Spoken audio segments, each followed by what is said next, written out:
All right, example 11 from section 1.1. We're given a function, but given in kind of a weird form, in this table form. Fine, we can deal with it, even though it's a little bit odd.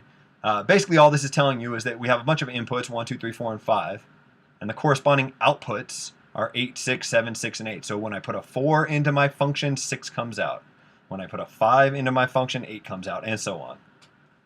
So really, to solve this question, you just have to understand what's being asked. When it says evaluate g of 3, it's telling you that the input is 3, and it wants you to find the output.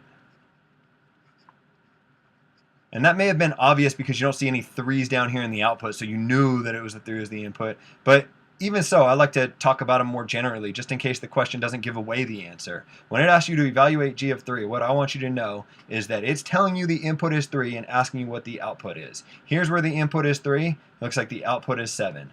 G of 3 equals 7. Part B is very different. For part B, it's telling me to solve g of n equals 6. In other words, for what values of n, what input will give me an output of 6?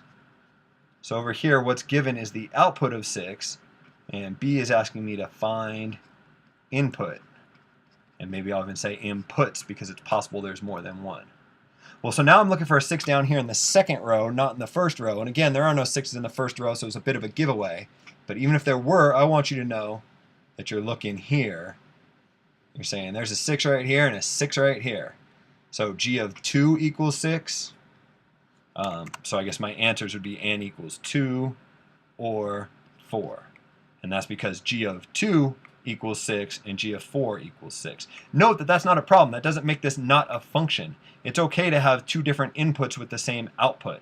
What you may be thinking of if you have trouble with this is you cannot have two different outputs for one input. But it's totally fine to have two different inputs having the same output. It just means your function's not one-to-one. But that's fine. It's not asking anything about one-to-one or functions here. It's just asking you to solve, so your answers would be 7 for part A and 2 or 4 for part B.